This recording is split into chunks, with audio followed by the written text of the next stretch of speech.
Hi, it's Linda of Yam Stamps. I'm getting ready to shoot video for my next online class on watercoloring, and I thought I'd do a quick video showing the different types of paper you could use for watercoloring. So the first up here is thick Whisper White. So it's the thicker cardstock, it's the heavier weight, and it's Whisper White cardstock. And then the other option is regular Whisper White or vanilla, which is thinner, very smooth. So these two are potential options. You can't do a lot of playing with water or color with these, because if you mess around with them too much with the watercolor brush or a very wet surface, the cardstock will tend to pill. So it's fine if you want to do some quick watercoloring and you're not going to fuss too much, and it doesn't add a lot of weight to your card, so that's an option.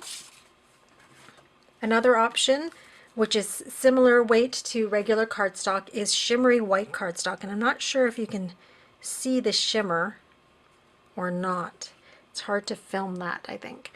So that's Shimmery White cardstock. It has a bit of a coating and it has a bit of a shimmer to it, and it tends to withstand more wet work. So if you're using a wetter brush or if you're using a wash technique, it will stand up to a little bit more abuse.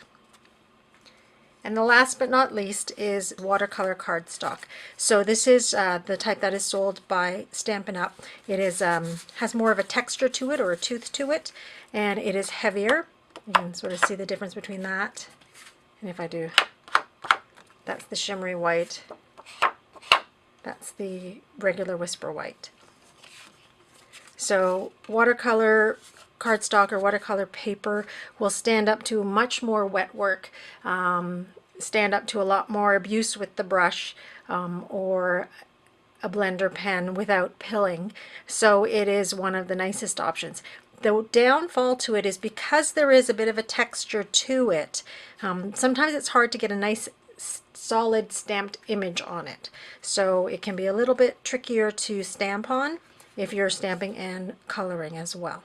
So those are your options. So again, watercolor paper, Shimmery White cardstock, regular Whisper White or regular vanilla, very vanilla cardstock, or the thick Whisper White cardstock.